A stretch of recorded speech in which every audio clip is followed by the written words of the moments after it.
shit. Fuck all them niggas I used to roll with. I know you used to see me with niggas, but that's that old shit. Real nigga, quick to pull a fucking trigger. Fat niggas that. Hey, what is going on, guys? Hope you're having a fantastic day. So in today's video, as you can see, I already have my car up, but what we are doing today is some coilovers. I already did the one side on my driver's side, and I'm just doing the passenger side, but I'll do a walkthrough of everything that you need to do. So first off, you're going to need to take off the tire. Then you are going to have to take out this bolt here, which, let's see, I believe is like a 18. So yeah, it's a 18 on this side. And then I believe it is a, where's the other bolt? Other one is a 17. So 17 on this side, 18 on this side to get these off for these two. This is a 14 mil, and you'll need a 5 mil Allen key to take that off. So you'll spin this while holding the Allen key still. There are these three 14 mil bolts, and don't forget to disconnect your line, your brake line, and then also your clips that hold it all in place. So anyways, we're gonna get started and we're gonna film this for you.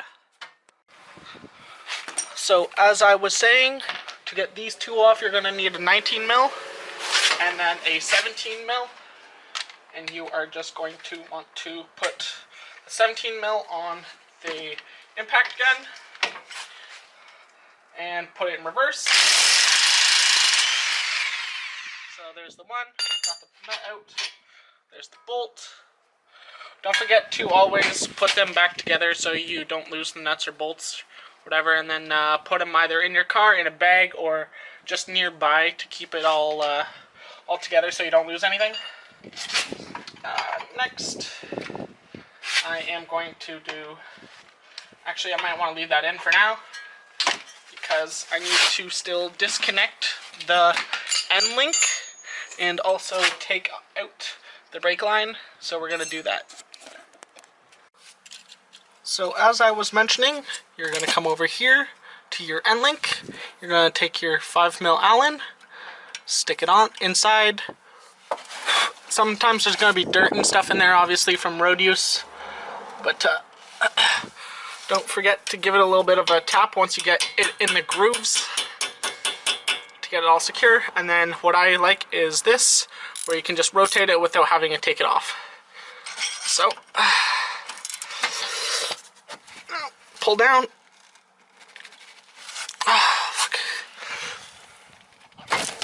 There we go.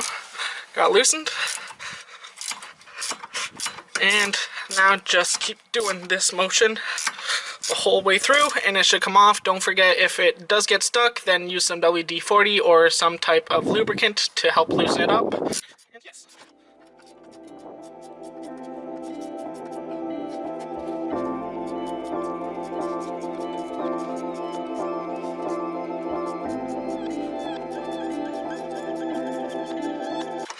As you can see, as you're taking it off, there's a whole bunch of rust and all this road use coming out.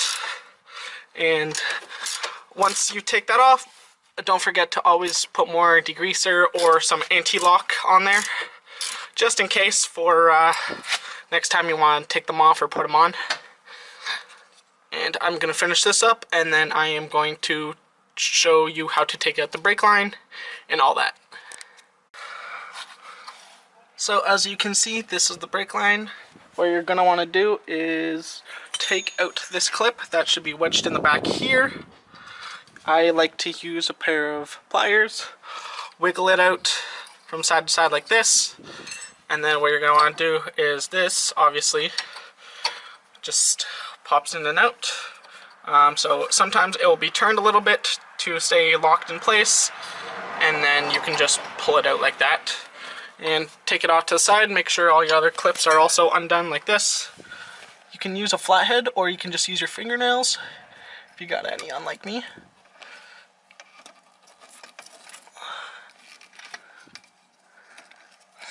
Definitely prefer to use a flathead or something, because right now it ain't working too well. So I'll take that off, and then obviously undo this bolt, which will drop this whole knuckle here, And then you're going to want to take off your three 14 mil bolts up top here. And then that should be pretty much good to come out. And then you're going to want to swap it in with the other one that you have as a replacement. So now, as you can see, we're working at the back end of the car. We got the rim off and tire off, all that stuff.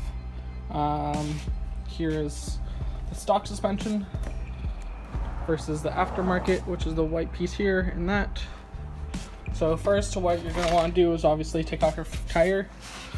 This bolt right here is going to be a 17 mil bolt. You're going to have two 14 mil bolts, one here and one here. That should take this off. You also have a 17 as well right back here. You're going to need to take off. That will be for your dampener. And then to get out this spring, what I like to do is, as I was saying, take this 17 mil bolt out here, take a pry bar at the bottom, press it down, and then also a pry bar at the top, and the spring should just pop out. So I just took out the 17 mil bolt that is in the bottom. To take it completely out, what you're going to want to do is take another jack stand or something to press this up, hammer out the bolt this way, and it should just come out for the rest. So next step would be the 14 mil bolts at the top. I already took those out, as you can see.